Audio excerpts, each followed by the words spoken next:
चलिए तो प्यारे बच्चों, आप लोग कैसे हैं? उम्मीद करते हैं कि आप लोग बहुत बढ़िया होंगे और आपका पढ़ाई जो है लगातार चल रहा होगा।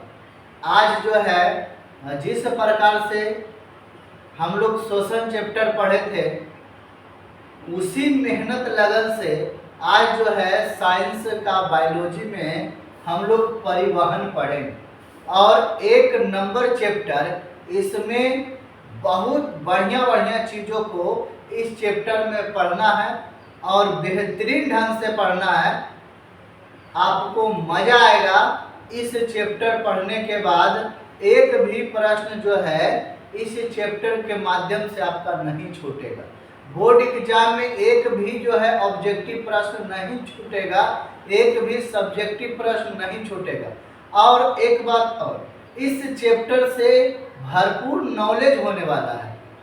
पढ़ा एग्जाम के स्तर से नहीं, अपना अगर मानिए कि अपना शरीर के स्तर से देखा जाए कि मेरे जो है शरीर में क्या चीज़ के कमी हो रहा है, अभी जो है हम लोग इस चैप्टर के पढ़ने के बारे में, हृदय के बारे में पढ़ेंगे एकदम बेहतरीन ढंग से। और भी इसमें बहुत सारे चीज़ हैं, बीपी के बारे में पढ़ेंगे। तो बेहतरीन ढंग से आप लोग जो है इस चैप्टर को पढ़िए, मज़ा आने वाला है। और थंबनेल पर आप लोग देखे हैं, थंबनेल पर आप लोग देखे हैं कि देखिए दिल ये वाला नहीं होता है, दिल ये वाला होता है। और सही सुने हैं, है ना, सही सुने हैं, सही देखे हैं, ये बिल्कुल नहीं, ये बिल्कुल नहीं, ये सही में गलत है। इसका निर्माण जो है इसी से, देखिए ये कैसे बन गया है। यहाँ से जो देखिए इस आकार से जो आपका शेप दिखता है, यही आकार से जो है यह निकाल कर बनाया गया है। लेकिन इसके चक्कर में नहीं रहना है, ये वाला चीज जो है बेहतरीन ढंग से हम लोग अध्ययन करेंगे। और लिखे भी हैं सबसे आसान भाषा में, और रियलिटी है कि सबसे आसान भाषा में आपको समझाएंगे, यह मेरा गारंटी। चलिए तो स्टार्ट करते हैं। इसमें जो जो चीज़ों को हम लोग को पढ़ना है, सभी चीज बेसिक तरीके से। अभी देखिए हम लोग जो है सबसे पहले जिस बुक से हम बता रहे हैं, जिस बुक से बताने जा रहे हैं, उसमें देखिए कुछ इस प्रकार से चैप्टर जैव प्रक्रम यानी पोषण, शोषण, परिवहन, उत्सर्जन, नियंत्रण और समन्वय, जनन, आनुवांशिकता और जैव विकास, हमारा परिवहन और प्रयोग। हम लोग जो है आज यह वाला जो है तीसरा नंबर चैप्टर जो है हम लोग परिवहन चल रहे, और ये बेहतरीन जो है आपको इस चैप्टर में समझ में बेहतरीन ढंग से आएगा। सबसे पहले देखिए, स्टार्ट होने से पहले कुछ मोटिवेशनल बातें देखिए होना बहुत जरूरी है। मोटिवेशनल बात से अगर स्टार्ट होता है तो ऊर्जा मिलती है, ठीक है। चलिए तो हम लोग सबसे पहले क्या लिखे हैं कि शौक को कभी पाला नहीं जाता, शौक को कभी पाला नहीं जाता, कांच के खिलौने को कभी उछाला नहीं जाता। शौक को कभी पाला नहीं जाता, कांच के खिलौने को कभी उछाला नहीं जाता। मिल जाती है मंजिल कोशिश करने पर, मिल जाती है मंजिल कोशिश करने पर। हर बात को किस्मत पर टाला नहीं जाता, हर बात पर किस्मत पर टाला नहीं जाता, याद रखिए, ठीक है। हर चीज जो है किस्मत पर ही आप टाल दीजिए, ये बिल्कुल नहीं। कुछ मेहनत भी करना बच्चा जरूरी है, कोशिश भी करना जरूरी है ना। सारा चीज किस्मत पर ही नहीं छोड़ दीजिए, ठीक है। चलिए तो अभी देखिए यह जो है, यह बुक जो है आप लोग के सामने देखिए, यह बुक प्लस इसमें जो भी क्वेश्चन को ऐड किए हैं, एनसीईआरटी प्रश्न से भी ऐड किए हैं, जो बार बार रिपीटेड प्रश्न है, जो एग्जाम में पूछा जाता है, वह प्रश्न को भी इस जो है पीडीएफ में ऐड किया गया है। तो आप जो है बिल्कुल इस पीडीएफ को आराम से पढ़िए, हो सके नोट्स बुक लीजिए और मेरे साथ जो है बनाने का प्रयास करिए, ठीक है। और नहीं बनता है, अगर वीडियो से नहीं बनता है ना, तो इस चैप्टर का जो है नोट्स जो है ना, नोट्स आप ले सकते हैं 7902 3811309 पर आप SMS करके व्हाट्सएप ग्रुप में जुड़कर आप जो है इसका PDF लेकर वहां पर आप जो है नोट्स बनाने का खुद से मेहनत करिए। चलिए आगे हम लोग बढ़ते हैं।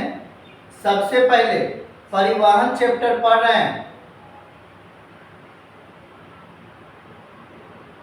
चलिए सबसे पहले परिवहन चैप्टर जो हम लोग पढ़ रहे हैं, तो परिवहन के बारे में जानना जरूरी है ना। ट्रांसपोर्टेशन, ठीक है, ट्रांसपोर्टेशन। अब यहाँ पर सबसे पहले देखिए परिवहन किसे कहते हैं। सबसे पहला जो चीज है परिवहन किसे कहते हैं, याद रखिए यहाँ पर लिखे हैं कि ऑक्सीजन और कार्बन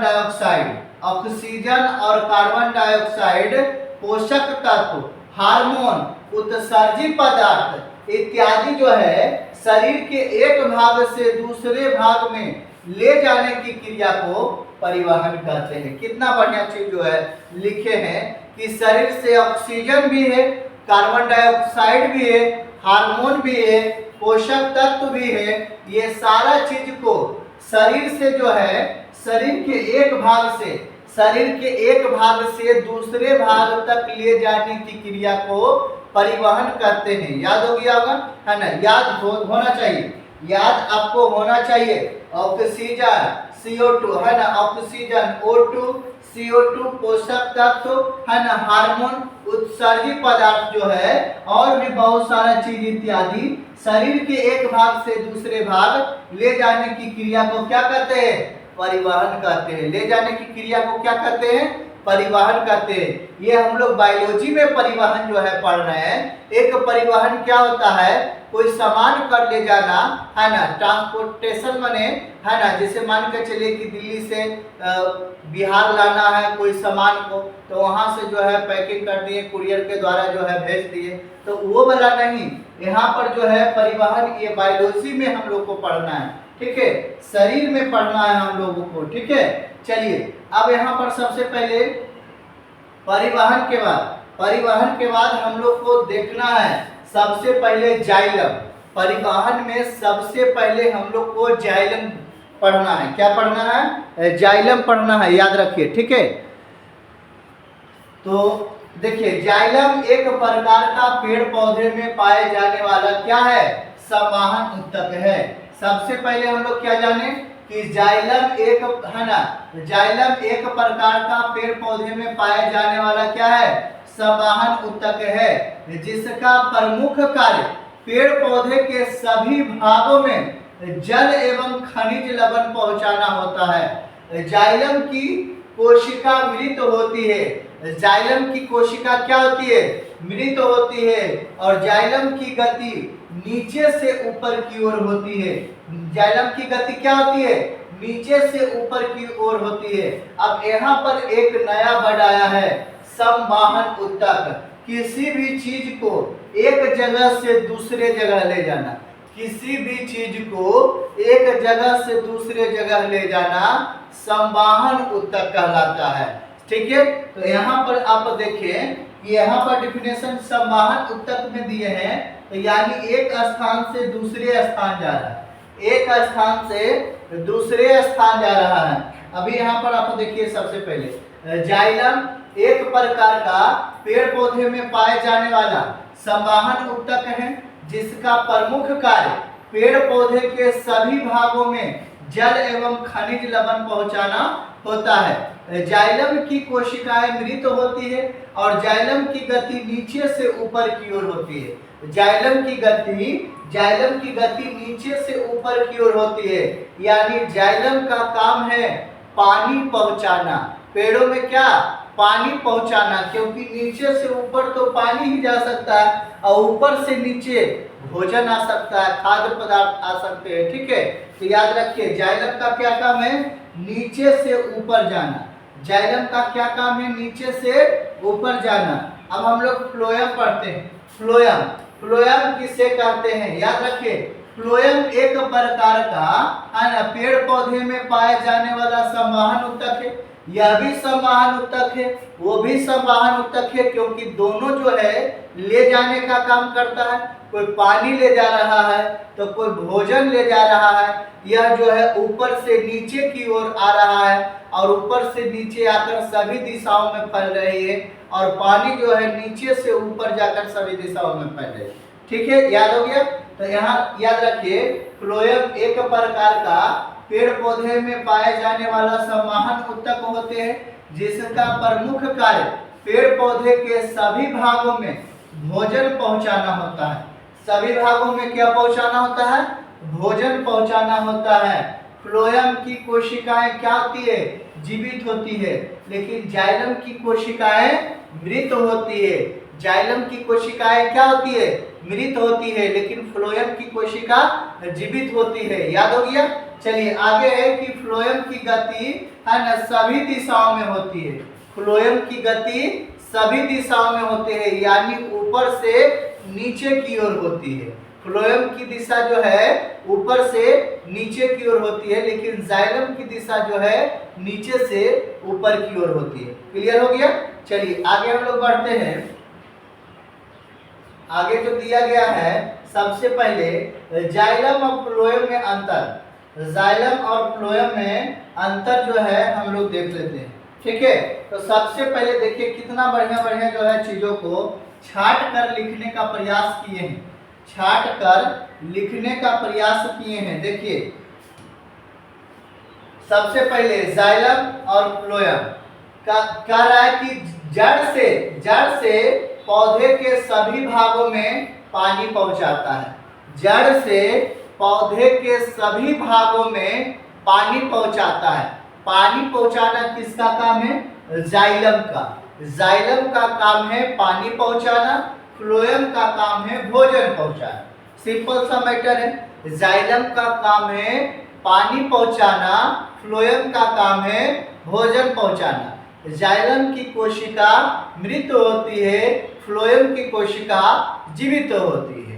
दो याद हो गया। ठीक है, जाइलम जो है, जाइलम की गति नीचे से ऊपर की ओर होती है। जाहिर सी बात है, जब ये जड़ से पानी पहुंचाएगा, जड़ से ये पानी पहुंचाएगा, तो यहाँ जो है पेड़ जो है, तो इसमें से टोटल जड़ का जो है भाग, ये टोटल जो है इधर जाएगा, नीचे से लेके ऊपर की ओर जाएगा, नीचे से ऊपर की ओर जाएगा, और इधर जो है फ्लोएम का भाग है कि ऊपर से नीचे की ओर आएगा। ये ऊपर से नीचे की ओर आएगा, क्योंकि यह खाद्य पदार्थ को ला रहा है। अष्ट अष्ट के द्वारा जो है पत्तियों से जो है भोजन बनाता है, और उसके बाद जो है पूरा भाग में देता है। तो यानी कि ऊपर से नीचे की ओर आ रहा है। कहाँ से आ रहा है? ऊपर से नीचे की ओर आ रहा है। याद हो गया। जाइलम बताइए, जाइलम जो है, जाइलम नीचे से ऊपर और फ्लोएम ऊपर से नीचे। जाइलम का काम है पानी पहुंचाना, फ्लोएम का काम है भोजन पहुंचाना। जाइलम की कोशिका मृत होती है, फ्लोएम की कोशिका जीवित होती है। याद हो गया। जाइलम जो है, जाइलम ज्यादा मोटा है। जाहिर सी बात है, यह है नीचे वाला भाग है, तो मोटा होगा ही होगा। ठीक है, तो यानी कहने का मतलब है कि जाइलम जो है, जाइलम ज्यादा मोटा होता है, लेकिन फ्लोएम कम मोटा होता है। जाइलम ज्यादा मोटा होता है, लेकिन फ्लोएम कम मोटा होता है। यह बात याद रखिएगा। जाइलम के उत्तक को दारू कहा जाता है। जाइलम के उत्तक को क्या कहा जाता है?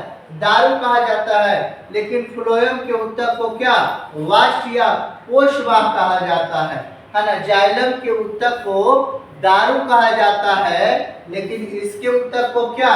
वाष्प या पोषवाह कहा जाता है। यह भी बात आप याद रखिएगा। आगे दिया गया है कि जाइलम की कोशिका मृत होती है, लेकिन फ्लोएम की कोशिका क्या होती है? जीवित होती है। जाइलम की कोशिका मृत होती है, लेकिन फ्लोएम की कोशिका है ना, फ्लोएम की कोशिका क्या होती है? जीवित होती है। आपको याद हो गया होगा, आपको याद हो गया होगा। बताइए, जाइलम जो है, जाइलम जो है, जाइलम का काम क्या है?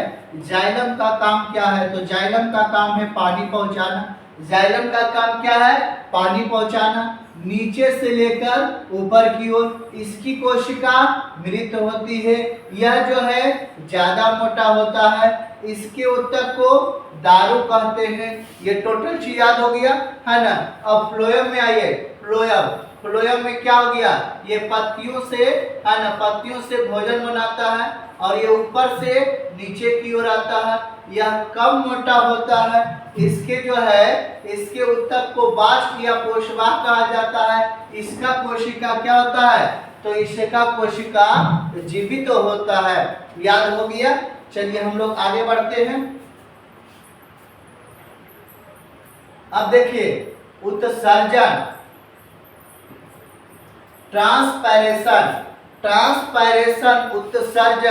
उत्सर्जन जो है पेड़ पौधे में उत्सर्जन कैसे होता है, इसके बारे में बेहतरीन ढंग से आप लोग जो है पढ़िए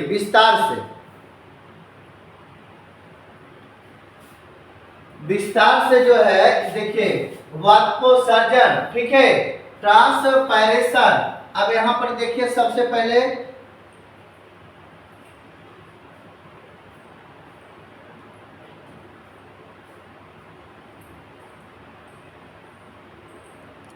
देखिए क्या लिखा गया है कि पौधे के वायवीय भागों से जल का रंध्र स्टोमाटा द्वारा जो है वाष्प के रूप में है न निकासन की क्रिया वाष्पोत्सर्जन कहलाती है।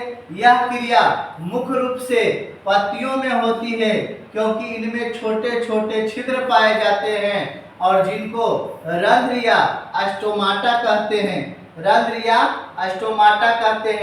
है ना।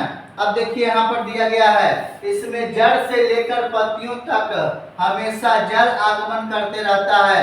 इसमें है ना, इससे जो है पौधे में टेम्परेचर बना रहता है। अब यहाँ पर समझिए, सबसे पहले यहाँ बताएं वाष्पोत्सर्जन क्या कहता है। वाष्पोत्सर्जन कहता है कि सबसे पहले यहाँ पर देखिए ये पत्ता क्या, ये पत्ता आप देख रहे हैं ये हरा है, ये पत्ता क्या है, हरा है, लेकिन आप इसको तोड़ दीजिए तो ये सूख जाएगा पत्ता। अब बताइए कि पेड़ में रहने पर हरा है, इसका मतलब है कि ये पानी को खींच रहा होगा, अंदर से पानी को क्या कर रहा होगा, अंदर से पानी को खींच रहा होगा, इसीलिए इसका पत्ता क्या है, हरा है। लेकिन क्या ये पानी को खींच रहा है, तो ये पानी, इसमें पानी की मात्रा है, यानी जाहिर सी बात है पानी को खींच रहा है तो इसमें पानी की मात्रा है, और जब पानी की मात्रा होगा तो ये तो वाष्पोत्सर्जन करेगा, वाष्पोत्सर्जन की क्रिया, ये तो खींचेगा, वायुमंडल में जाएगा ही जाएगा। यहाँ से देखिए, यहाँ से पत्ता में है ना वाष्प बनकर उड़ेगा, पानी जो है वाष्प बनकर उड़ेगा कि नहीं उड़ेगा, आप बताइए। पत्ता में वाष्प बनकर उड़ेगा। अब जो है बहुत सारा पानी जो है वाष्प बनकर उड़ेगा, फिर जो है जड़ में आपका पानी जो है जाते रहेगा, वाष्प बन के यहाँ उड़ते रहेगा, है ना। इसी क्रिया को क्या कहते हैं, वाष्पोत्सर्जन की क्रिया कहते हैं, ट्रांसपायरेशन। समझ गए, यानी कि इधर से जल जाते रहेगा और इधर से जो है, इधर से वाष्प बनकर जो है ना पत्ते से जो है पानी निकलते रहना, इसी क्रिया को वाष्पोत्सर्जन क्रिया कहते हैं। अब इसमें एक बात है कि सभी पेड़ में होता है, बिल्कुल सभी पेड़ में होता है। अब कौन सा पेड़ में कितना वाष्पोत्सर्जन होता है, कितना पानी जो है सोखता है, इसके बारे में बताना, ठीक है, इसके बारे में। तो चलिए चर्चा करते हैं। और ये वाष्पोत्सर्जन की क्रिया होती है, इससे जो है पेड़ पौधे में टेम्परेचर बनाए हुए रखता है ना, टेम्परेचर बनाए हुए रखता है वाष्पोत्सर्जन के कारण। अगर मान के चलिए नीचे से पानी ही नहीं जड़ को मिले तो बताइए पत्ता जो है हरा रहेगा, बिल्कुल नहीं हरा रहेगा, क्योंकि पानी उसको मिल ही नहीं रहा है, वाष्पोत्सर्जन कर ही नहीं रहा है, तो उस रंग से सूख जाएगा, है ना, पत्ता जो है क्या हो जाएगा, सूख जाएगा। याद हो गया। चलिए तो यहाँ पर सबसे पहले देखिए, यहाँ पर देखिए कि कौन सा पेड़ जो है कितना जो है वाष्पोत्सर्जन करता है। देखिए जैसे एक मकई का पौधा है, एक मकई का पौधा लेकर बताते हैं कि एक मकई का पौधा कितना वाष्पोत्सर्जन करता है, ठीक है। तो एक मकई का पौधा प्रतिदिन रोज जो है 3 से 4 लीटर जल जो है वाष्प बनकर वायुमंडल में चला जाता है। बताइए, एक मकई का पौधा, सोचिए कितना बेहतरीन चीजों को बता रहे हैं कि एक मकई का जो पौधा है, तो मकई का पौधा रोज प्रतिदिन जो है 3 से 4 लीटर जल जो है वाष्प बनाकर वायुमंडल में है ना छोड़ देता है, यानी वायुमंडल में चला जाता है। 3 से 4 लीटर एक मकई का पेड़ डेली खपत करता है। सोचिए कितना पानी जो है वायुमंडल में जा रहा है। और देखिए, और कह रहा है कि सेव का पेड़ जो है, सेव का पेड़ जो है 10 से 20 लीटर जल जो है वाष्प बनाकर वायुमंडल में चला जाता है। बताइए, सेव का पेड़ जो है, सेव का पेड़ 10 से 20 लीटर जो है पानी को वाष्प बनाकर जो है वायुमंडल में चला जाता है। सोचिए कितना पानी जो है ना। बेहतरीन चीज है कि नहीं? बेहतरीन चीज है। बढ़िया से इसको बात समझिए कि बात को सर्जन पेड़ पौधे में कैसे हो रहा। आगे देखिए कि किसी भी पौधे का, अब देखिए किसी भी पौधे का जितना वजन है उतना पानी वो 1 घंटे में बात को सर्जन करके उड़ जाता है। देखिए कितना बढ़िया बात है। अब जैसे हम लिखा दिए मकई का पौधा, हम लिखा दिए सेव का पौधा। अब यहाँ पर पेड़ जो लिखा है मकई और सेव का, लेकिन अब सभी पेड़ों को आपको देखना है, सभी पेड़ों को है ना चेक करके देखना है। तो कैसे देखेंगे? तो याद रखेंगे कि किसी भी पौधे का जितना वजन रहेगा, मान के चलिए कि किसी भी पौधे का वजन जो है वो 10 केजी है, 10 केजी पौधे का वजन है, मान लिए 10 केजी पौधे का वजन है ना, उतना पानी वो 1 घंटा में है ना क्या करेगा, वजन के हिसाब से, जितना वजन 10 केजी है तो वो 10 लीटर जो है, वो 10 लीटर जो है पानी का खपत करेगा 1 घंटा में। जितना पेड़ का वजन है उतना गुना कर दीजिए, उतना गुना कर दीजिए, वो 1 घंटा में उतना खपत करता है। सोचिए कितना बढ़िया बात है। और देखिए क्या कर रहा है, एक पेड़ अपने पूरे जीवन काल में अपना वजन से करीब 100 गुना जल जो है बात को सर्जन करता है।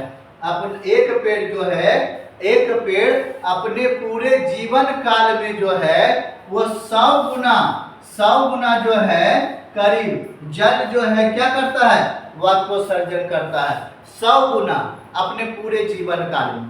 ठीक है, याद हो गया बेहतरीन ढंग से। पूरे जीवन काल में 100 गुना जो है जल का खपत करता है, लेकिन एक पौधे जितना उसका वजन है उतना गुना जो है 1 घंटा वो खपत करता है। याद हो गया? बात को सर्जन के क्रिया देखें किस प्रकार से हो रहा। अब देखिए, अब सबसे पहले देखिए यहाँ पर एक चीज जो है ऐड किए हैं कि सबसे ज्यादा पानी सोखने वाला पेड़, सबसे ज्यादा पानी सोखने वाला पेड़, क्योंकि देखिए जल जो है, जल सोखेगा, हर एक पानी जो है जल, हर एक जो है पेड़ जो है पानी को सोखता है, हर एक जो है पेड़ पानी को सोखता है, बात को सर्जन करके हमेशा जो है वायुमंडल में जाते रहता है। लेकिन अब देखना है कि कौन सा पेड़ जो है, कौन सा पेड़ है ना कितना जो है पानी को तीरता है, ये देखें। अब यहाँ पर देखना है कि सबसे ज्यादा पानी सोखने वाला पेड़ का जो नाम है उसका नाम है ना, क्या नाम है उसका, लिप्टस। क्या नाम है? लिप्टस। और लिप्टस का पेड़ देखिए यहाँ पर, लिप्टस का पेड़ देखिए यहाँ पर है। यह पेड़ अगर आपके क्षेत्र में रह जाएगा, यह जिस क्षेत्र में यह पेड़ ज्यादा मात्रा में रह जाएगा, वहाँ की पानी जो है कम मात्रा में हम लोग को मिलेगा, क्योंकि यह पेड़ जो है बहुत ज्यादा पानी को सोखता है। और यह पानी को जब सोखता है तो जिस क्षेत्र में रहेगा उस क्षेत्र में पानी की कमी कर देगा, कमी करेगा कि नहीं बताइए, है ना। इसीलिए जो है इस पेड़ जो है, इस पेड़ का नाम क्या है ना, इस पेड़ का नाम लिप्टस है। अब इसके बारे में जानकारी लेते हैं। लिप्टस, इसकी जो है जड़ें काफी नीचे तक रहती है। आमतौर पर यह दलदली क्षेत्र में पाए जाते हैं। है न, जाने वाला पेड़। यहाँ पर लिखा है कि जमीन के काफी नीचे तक जड़ होने के कारण यह अत्यधिक पानी क्या करता है, सोखता है, जिससे उस क्षेत्र में पानी की क्या हो जाती है, कमी हो जाती है। जिस क्षेत्र में यह पेड़ है उस क्षेत्र की पानी क्या कर देती है, कम कर देती है। ठीक है, तो याद हुआ बाष्पोत्सर्जन की क्रिया जो है किस प्रकार से हो रही है। अब यहाँ पर सबसे पहले देखना है,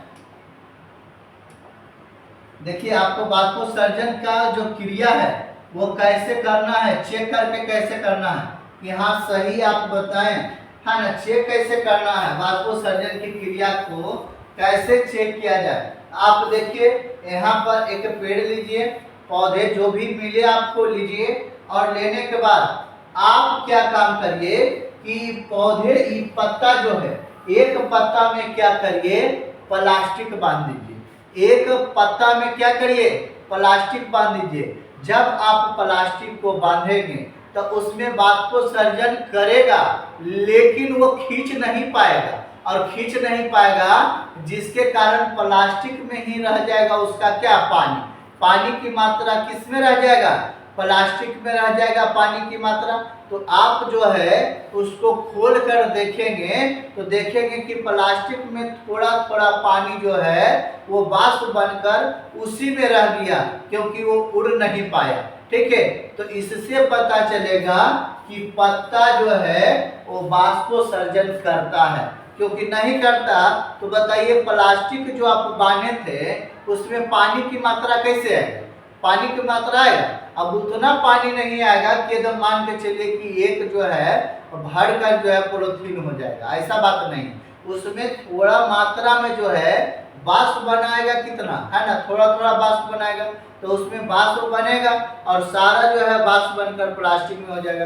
ये करने वाला क्रिया है, ये आप लोग जरूर करिए, है ना। ये क्रिया जो है जरूर करके आप देखिए कि क्या पेड़ पौधा बाष्पोत्सर्जन कर रहा है कि नहीं कर रहा है। ठीक है, चलिए हम लोग आगे बढ़ते हैं।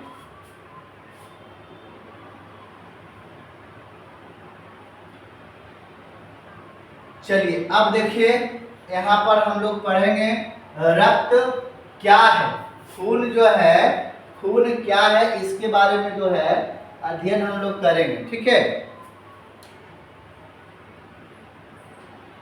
चलिए तो सबसे पहले लिखा गया है कि रक्त क्या है, इसके प्रमुख संगठन का वर्णन करें। रक्त क्या है और इसके प्रमुख संगठन का क्या करें, वर्णन करें। तो यहाँ पर सबसे पहले हम लोग देखेंगे कि रक्त क्या है। तो लिखेंगे रक्त एक प्रकार का तरल संयोजी ऊतक होता है जिसका जो है लाल रंग हीमोग्लोबिन के कारण होता है ना। खून का लाल होना हीमोग्लोबिन के कारण, है ना। खून लाल नहीं रहेगा तो हीमोग्लोबिन आप में नहीं है। जैसे ऑक्टोपस है उसमें हीमोग्लोबिन नहीं पाए जाते हैं क्योंकि उसका खून नीले रंग का होता है। बात समझे कि नहीं। तो यानी जो है ना, रक्त का खून जो है, रक्त का पीएच मान, है ना, क्या कर रहा है कि जिसका रंग लाल हीमोग्लोबिन के कारण होता है और रक्त का पीएच मान 7.4 होता है। रक्त का पीएच मान, पीएच स्केल कितना होता है, 7.4 होता है। अर्थात इसकी जो है प्रकृति कैसा होगा, तो क्षारीय होगा। जाहिर सी बात है इसका जो है प्रकृति कैसा होगा, तो क्षारीय होगा, अम्लीय नहीं क्षारीय होगा। ठीक है, क्षारीय होगा। एक औसत मानव में 5 से 6 लीटर जो है रक्त पाया जाता है। एक औसत मानव में 5 से 6 लीटर रक्त पाया जाता है। और रक्त के अध्ययन को, है ना, हेमोटोलॉजी कहा जाता है।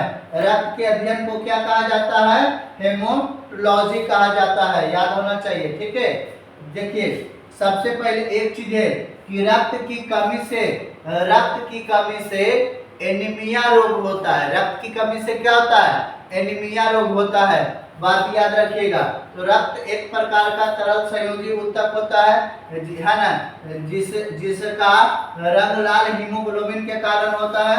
रक्त का पीएच मान 7.4 होता है, अर्थात इसका प्राकृतिक क्षारीय होता है, और स्वस्थ मानव में 5 से 6 लीटर जो है खून पाया जाता है। ठीक है, चलिए आगे हम लोग बढ़ते हैं। अब देखिए, अब हम लोग क्या पढ़ेंगे, है ना, क्या पढ़ेंगे, इसके मतलब कि रक्त के प्रमुख संगठन निम्नलिखित है। रक्त के प्रमुख संगठन क्या है, तो निम्नलिखित है। अब इसमें पढ़ेंगे WBC, RBC, प्लेटलेट्स के बारे में हम लोग जो है जानकारी लेंगे।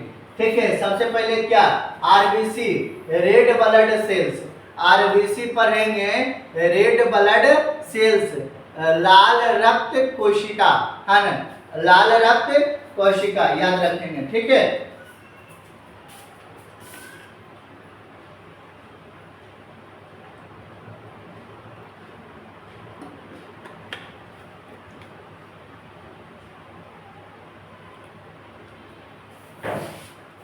चलिए लाल रक्त कोशिका, अब इसको विस्तार से हम लोग बेहतरीन ढंग से जो है आरबीसी के बारे में एक एक पार्ट को बढ़िया से समझेंगे। आरबीसी जो है, आरबीसी को आप कभी भूल नहीं पाइएगा। आरबीसी आज इतना बढ़िया से बताएंगे कि आरबीसी को आप कभी भूल नहीं पाइएगा। ठीक है, आरबीसी को कभी भूल नहीं पाइएगा। ठीक है, चलिए तो सबसे पहले इसका पूरा नाम रेड ब्लड सेल्स, हिंदी में लाल रक्त कोशिका। दूसरा मैटर कि आरबीसी का निर्माण अस्थि मज्जा में होता है। आरबीसी का निर्माण कहाँ होता है, अस्थि मज्जा में होता है। अब कहिएगा अस्थि मज्जा हमको समझ में नहीं आया। अब देखिए विस्तार से आपको समझाते हैं, अस्थि मज्जा कैसे समझ में नहीं आएगा। अस्थि मज्जा जो है कैसे समझ में नहीं आएगा, आप लोग चिकन खाए हैं, आप लोग चिकन खाए हैं तो ये हड्डी में जो है, हड्डी में जो है यहाँ पर देख रहे हैं कुछ तरल पदार्थ पाए जाते हैं। हड्डी में तरल पदार्थ होता है और तरल पदार्थ को बेहतरीन ढंग से जो है ना खाते हैं। तो यहाँ पर जो है यही तरल पदार्थ जो अंदर में है उसी को अस्थि मज्जा कहते हैं। उसी को क्या कहते हैं, अस्थि मज्जा, याद है। और यहाँ मानव के बारे में हम लोग जो है पढ़ रहे हैं। ठीक है, तो अस्थि मज्जा समझ में आया। तो पहला क्या पढ़ें, पहला हम लोग समझें कि इसका पूरा नाम रेड ब्लड सेल्स। दूसरा पढ़ें कि आरबीसी का निर्माण अस्थि मज्जा होता है। और अस्थि मज्जा बढ़िया से आप लोग समझें, क्योंकि इसको इसलिए बढ़िया से समझाएं क्योंकि आरबीसी, डब्ल्यूबीसी, प्लेटलेट्स सब अस्थि मज्जा में पाए जाते हैं, सब अस्थि मज्जा में पाए जाते हैं, याद रखिए। ठीक है, चलिए आगे हम लोग बढ़ते हैं। अब देखिए तीसरा पॉइंट, चौथा पॉइंट में क्या दिया है बढ़िया से समझिएगा। कह रहा है कि इसका रंग लाल होता है क्योंकि इसमें हीमोग्लोबिन पाए जाते हैं और हीमोग्लोबिन के अंदर लोहा यानी आयरन पाया जाता है। देखिए सबसे पहले खून लाल होता है क्योंकि इसमें हीमोग्लोबिन पाया जाता है, और हीमोग्लोबिन में लोहा पाया जाता है यानी आयरन पाए जाते हैं। समझ गए कि नहीं। और आगे देखिए इसका आकार गोल होता है। बताइए आरबीसी का आकार कैसा होता है, तो आरबीसी का आकार गोल होता है। ठीक है, आरबीसी का आकार गोल होता है। इसका जीवन काल जो है 20 से 120 दिनों तक होता है। इसका जीवन काल 20 से 120 दिन तक होता है। आरबीसी का जो है कब्रिस्तान, है ना, प्लीहा को कहा जाता है यानी तिल्ली को कहा जाता है। आरबीसी का कब्रिस्तान किसे कहा जाता है, प्लीहा को कहा जाता है यानी तिल्ली को जो है आरबीसी का कब्रिस्तान कहा जाता है। ये देखिए शरीर के इस भाग में होता है। देखिए शरीर के इस भाग में जो है ना, अमाशय में देखिए यहाँ पर जो है तिल्ली या प्लीहा जो है होता है। ठीक है, चलिए आगे हम लोग बढ़ते हैं और आरबीसी के बारे में जानते हैं। आरबीसी हम लोग के शरीर में 50 लाख होते हैं। आरबीसी की संख्या कितनी होते हैं, 50 लाख आरबीसी होते हैं। ठीक है, और इसमें जो है इसमें केंद्रक नहीं पाए जाते हैं। बेहतरीन इंपॉर्टेंट प्रश्न है कि आरबीसी में केंद्रक नहीं पाए जाते हैं, आरबीसी में केंद्रक नहीं पाए जाते हैं। अगला देखिए, इसका प्रमुख कार्य है शरीर की कोशिकाओं में ऑक्सीजन पहुंचाना। आरबीसी का प्रमुख काम क्या है? तो आरबीसी का प्रमुख काम है कोशिकाओं में ऑक्सीजन पहुंचाना। कोशिकाओं में क्या पहुंचाना? ऑक्सीजन पहुंचाना, O2 ऑक्सीजन पहुंचाना। ठीक है, अब देखिए कह रहा है आरबीसी का डीएनए चेक नहीं होता है। देखिए कितना बढ़िया चीज है, आरबीसी का डीएनए चेक नहीं होता है, डब्ल्यूबीसी का डीएनए चेक होता है। समझ गए? डब्ल्यूबीसी का डीएनए चेक होता है, आरबीसी का जो है डीएनए चेक नहीं होता है। बेहतरीन जो है चीजों को याद रखिए। आरबीसी का आकार गोल होता है लेकिन इसमें केंद्रक नहीं होते। आरबीसी का आकार गोल होता है लेकिन इसमें केंद्रक नहीं पाए जाते हैं। समझ गए? है ना? चलिए और आगे हम लोग देखते हैं, आगे जो देखते हैं अभी क्या देखते हैं, डब्ल्यूबीसी, है ना? डब्ल्यूबीसी के बारे में हम लोग जो है विस्तार से बेहतरीन ढंग से जो है डब्ल्यूबीसी के बारे में हम लोग अध्ययन करेंगे।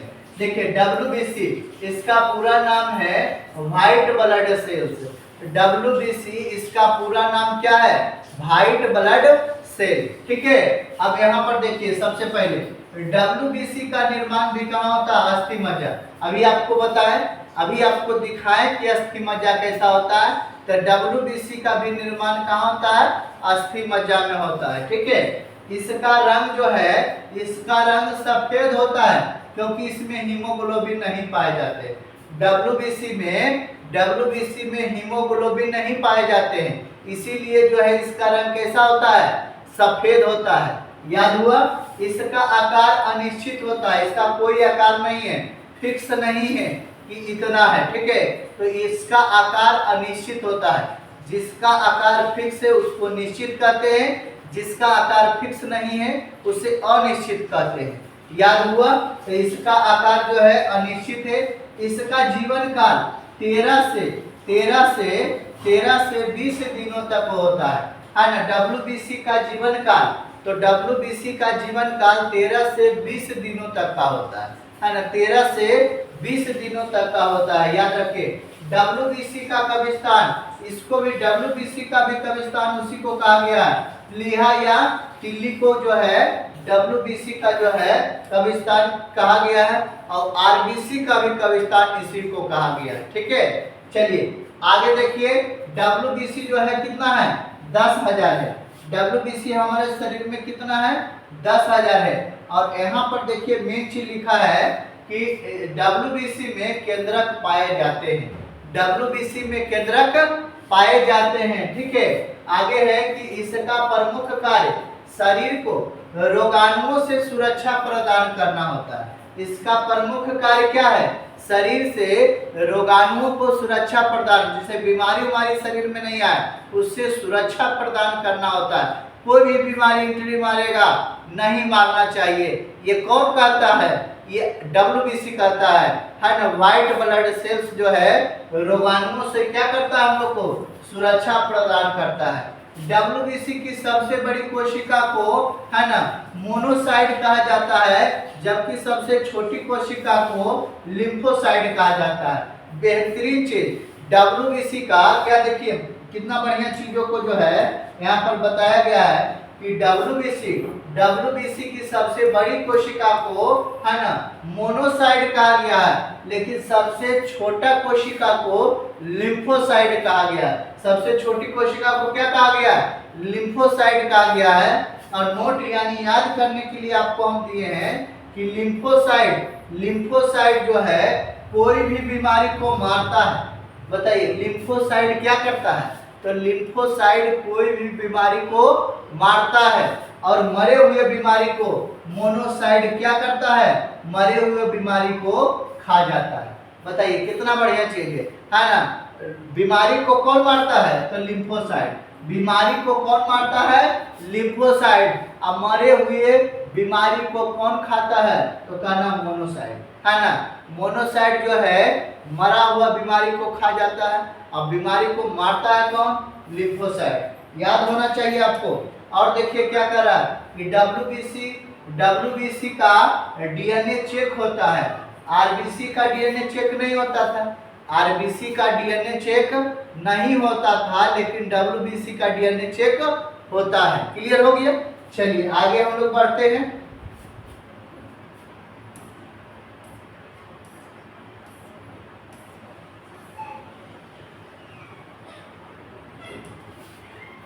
अब देखिए हम लोग प्लेटलेट्स के बारे में पढ़ेंगे, प्लेटलेट्स के बारे में।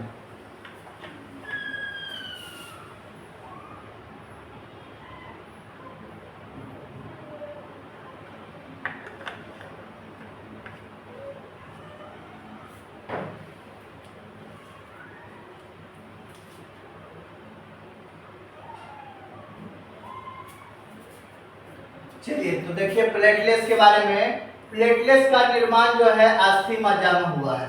इसका भी निर्माण कहाँ हुआ है? तो इसका भी निर्माण अस्थि मज्जा में हुआ है, याद होना चाहिए। कह रहा है कि इसका आकार उत्तल लेंस की तरह होता है। उत्तल लेंस आप लोग बनाए हैं कि नहीं बताइए। उत्तल लेंस किनको किनको बनाने आ जाता है बताइए। इस प्रकार से गोल, इस प्रकार से गोल, इधर से आप दीजिए मिटा, है ना, इधर से और इधर से मिटा दीजिए। देखिए ये कौन सा लेंस बना? ये उत्तल लेंस बना है, उत्तल लेंस। अवतल लेंस जिसका बीच का सतह क्या हो, बीच का सतह मोटा हो, उसे ही उत्तल लेंस कहते हैं। अवतल लेंस ये वाला हो गया, अवतल लेंस ये हो गया कि किनारे की अपेक्षा मोटा हो, लेकिन बीच में क्या हो, तो बीच में पतला हो। तो यहाँ पर सबसे पहले क्या कह रहा है? यहाँ पर कह रहा है कि सबसे पहले इसका आकार, प्लेटलेट्स का आकार क्या होता है? उत्तल लेंस की तरह होता है। प्लेटलेट्स का आकार उत्तल लेंस की तरह होता है। एक चीज याद हुआ। दूसरा देखिए कह रहा है इसमें केंद्रक नहीं पाए जाते हैं। आरबीसी में भी केंद्रक नहीं पाए जाते थे और प्लेटलेट्स में भी केंद्रक नहीं पाए जाते हैं, यानी डब्ल्यूबीसी में केंद्रक पाए जाते हैं। याद हुआ?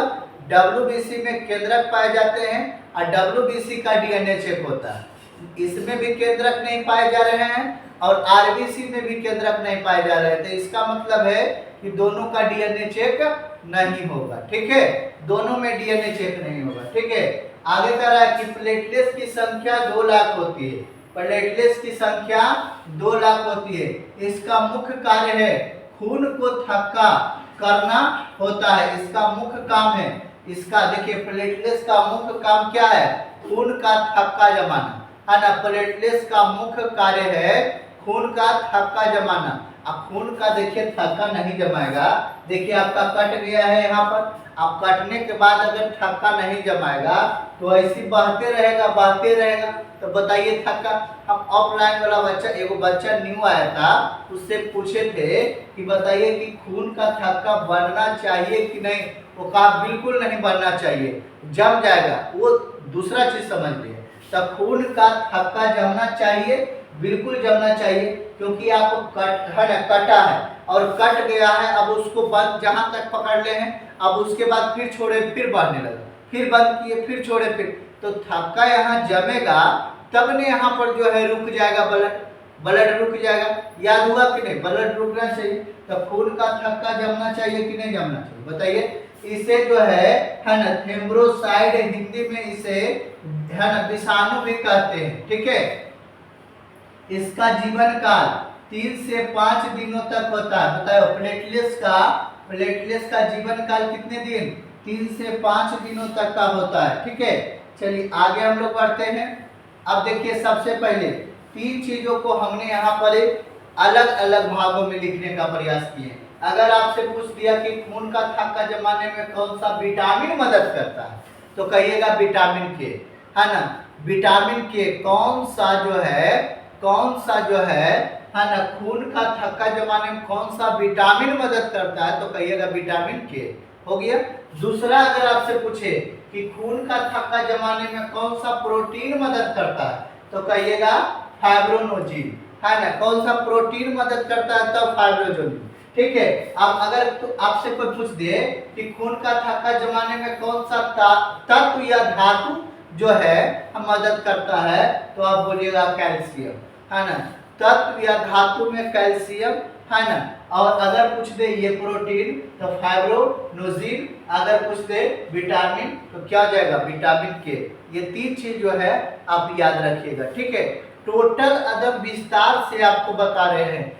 ये टोटल वीडियो देखने के बाद इस चैप्टर से एक प्रश्न भी इधर उधर नहीं होने जा रहा है और एक प्रश्न भी नहीं छूटेगा, मेरा गारंटी है।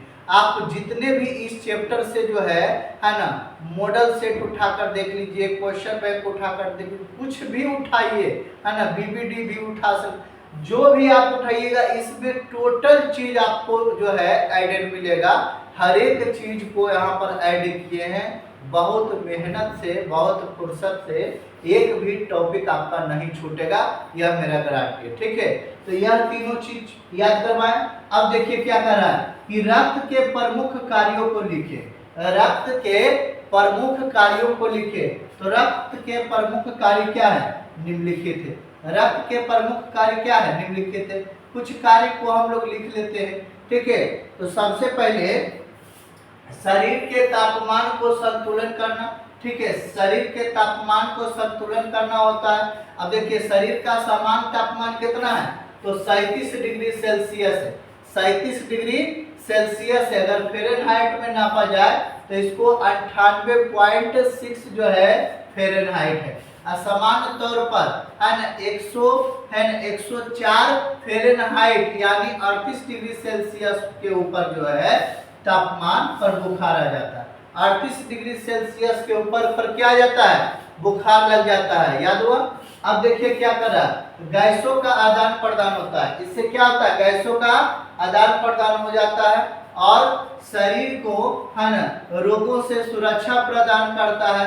विटामिन के रक्त का थक्का बनाने में क्या करता है, मदद करता है। तो इस प्रकार से जो है, इस प्रकार से आपका जो है रक्त के प्रमुख कार्यों को लिखें। इस प्रकार से रक्त के प्रमुख कार्यों को लिखें। चलिए आगे बढ़े, यहाँ तक कोई दिक्कत नहीं होना चाहिए, ठीक है। अब देखिए आ गया एक चीज, दो चीज यहाँ पर है, एक है प्लाज्मा, एक क्या है प्लाज्मा और एक है लसिका, है ना। एक प्लाज्मा और एक क्या है लसिका है, याद है, ठीक है। तो सबसे पहले देखिए क्या कर रहा है, यह हल्के पीले रंग का, यह हल्के पीले रंग का चिपचिपा द्रव होता है। यह हल्के पीले रंग का चिपचिपा द्रव होता है जो आयतन के हिसाब से, जो आयतन के हिसाब से पूरे, है ना, जो आयतन के हिसाब से, पहले देखिए यहाँ पर सबसे पहले बताते हैं, फिर से पढ़ते हैं। यह हल्के पीले रंग का चिपचिपा द्रव होता है, हल्के पीले रंग का चिपचिपा द्रव होता है ना, जो आयतन के हिसाब से पूरे रक्त का करीब 55% होता है। प्लाज्मा में करीब, है ना, 90% जल होते हैं, 7% प्रोटीन होते हैं, 0.9% जो है कार्बनिक लवण होते हैं और 0.1% जो है ना 0.1 है ना 18% जो इसमें है ग्लूकोज होते हैं। 0.5% जो है वसा तथा अन्य शेष जो है कार्बनिक पदार्थ होते हैं।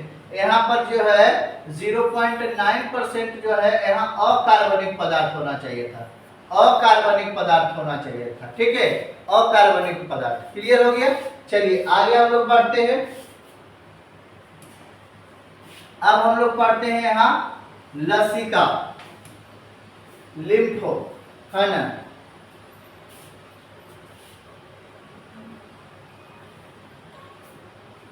अब सबसे पहले देखिए कह रहा है कि यह एक जो है ना लसिका के बारे में, सबसे पहले लसिका के बारे में सबसे पहले बेहतरीन ढंग से जानने का प्रयास करते हैं।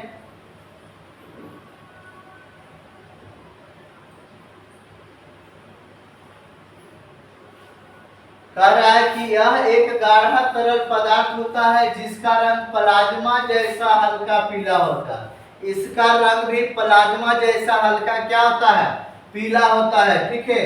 इसमें प्रोटीन की मात्रा जो है कम पाई जाती है जबकि WBC की मात्रा अधिक पाई जाती है। इसमें जो है धमनी और सीरा नहीं पाया जाता है। बल्कि लसिका वाहिनी पाई जाती है। दूसरा भाषा में अगर कहा जाए, दूसरा भाषा में अगर ये नहीं समझ में आया तो दूसरा भाषा में रक्त और कोशिका के बीच में, रक्त और कोशिका के बीच में जो खाली स्थान पाया जाता है, वही स्थान जो है, वही खाली स्थान में पीला तरल पदार्थ पाया जाता है, वही जो है तरल पदार्थ लसिका कहलाता है ना। किसके किसके बीच में, तो यहाँ पर बताया है रक्त और कोशिका के बीच में जो खाली स्थान पाया जाता है उसमें तरल पीला पदार्थ होता है ना, उसी को क्या कहते हैं, लसिका कहते हैं। अब यहाँ पर सबसे पहले देखिए इसका प्रमुख कार्य है लसिका, है ना, परिवहन का कार्य करता है लसिका, शरीर है ना, शरीर को संक्रमण होने से बचाता है। लसिका जो है हमारे शरीर में नमी बनाए रखता है ना, और इसका जो है काम है घाव को भरना, है ना, इसका काम क्या है, घाव को भरना है। ठीक है, याद हो गया। चलिए आगे हम लोग बढ़ते हैं। अब इसमें कुछ अंतर है, अब इसमें कुछ दो चार अंतर जो है हमने लिखा है, इसको भी बता देते हैं। कभी कभी देखिए ये भी प्रश्न जो है पूछ देता है, इसीलिए जो भी प्रश्न पूछता है उसको बताना बेहतरीन जरूरी है। ठीक है, तो देखिए रुधिर का रंग लाल होता है, लसिका का रंग पीला होता है। इसमें हीमोग्लोबिन पाया जाता है, इसमें हीमोग्लोबिन नहीं पाया जाता है। इसमें सभी प्रकार के प्रोटीन पाए जाते हैं, इसमें सभी प्रकार के प्रोटीन नहीं पाए जाते हैं। इसमें दोहरा परिसंचरण होता है, इसमें जो है बहाव एक दिशा में होता है। इसमें जो है दोहरा परिसंचरण, अभी बताएंगे कि दोहरा परिसंचरण तंत्र क्या है। तो इसमें दोहरा परिसंचरण तंत्र होता है, लेकिन इसमें जो है बहाव एक दिशा में होता है। इसमें बहाव जो है एक दिशा में होता है, याद रखिएगा। ठीक है, इसमें बहाव जो है एक दिशा में होता है। ठीक,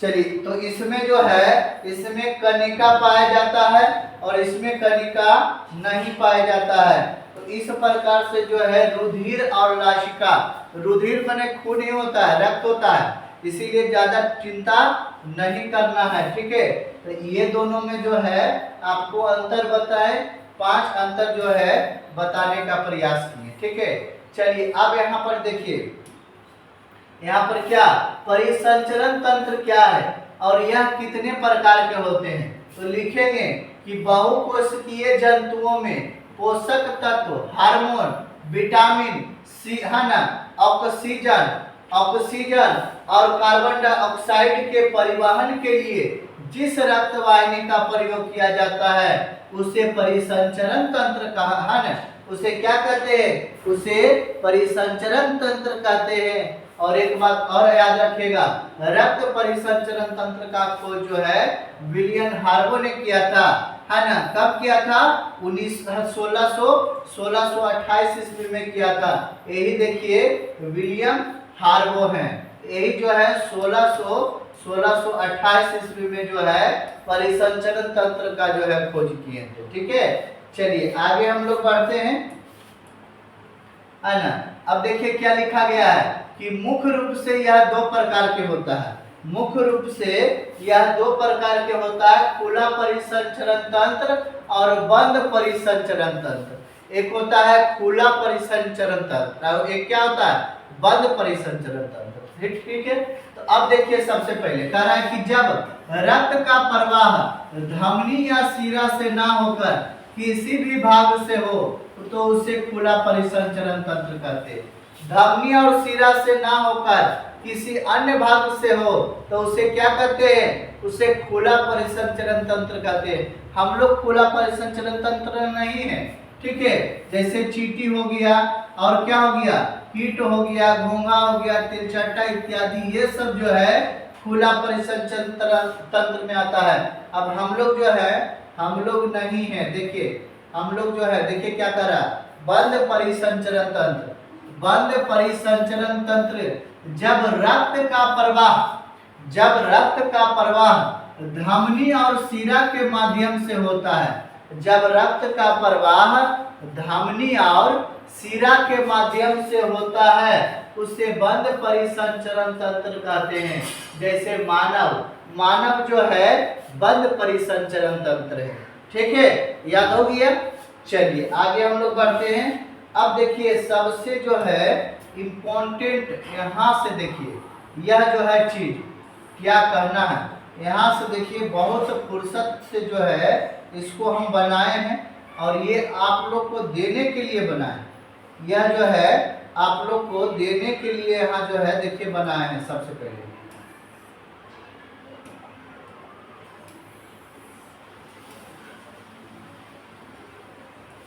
ये आप लोग को देने के लिए बनाए हैं। यह देखिए हृदय, यह हृदय के बारे में टोटल डिटेल्स जो है, टोटल डिटेल्स ये हृदय के बारे में नेक्स्ट वीडियो में हम बताएंगे। टेंशन नहीं लेना।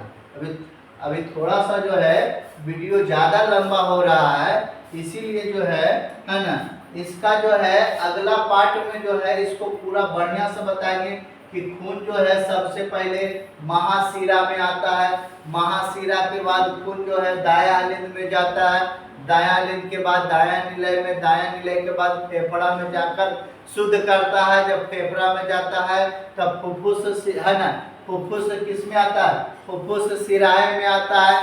फुफ्फुस शिराएं में आने के बाद किस में आता है, बायां आलिंद में, फिर बायां निलय में, फिर बायां निलय डायरेक्ट जाता है महाधमनी में और महाधमनी जो है पूरा शरीर को जो है शुद्ध कर कर खून देता है। इसमें जो है डायरेक्ट जो है इसमें कितने, इसमें परत जो होते हैं, इसमें परत 3 होते हैं, इसमें चेंबर जो होते हैं 4 होते हैं। चारों भाग में बांटा गया जो है उसको क्या कहते हैं, उसको सेप्टम कहते हैं। टोटल चीजों को डिटेल से बताएंगे कि हृदय, मानव का हृदय, हम लोग का हृदय कितने ग्राम का होता है, महिलाओं का हृदय कितने ग्राम का। हृदय से एक भी प्रश्न नहीं छूटेगा। जबरदस्त यहाँ पर जो है चीजों को हमने बनाया है, तो आप यकीन करिए कि यहाँ से आप एक प्रश्न भी गलती से नहीं छूटेगा। ठीक है, तो चलिए मिलते हैं अगला वीडियो में, ताकि यह वीडियो जो है बहुत लंबा हो जाए। ठीक है, चलिए धन्यवाद।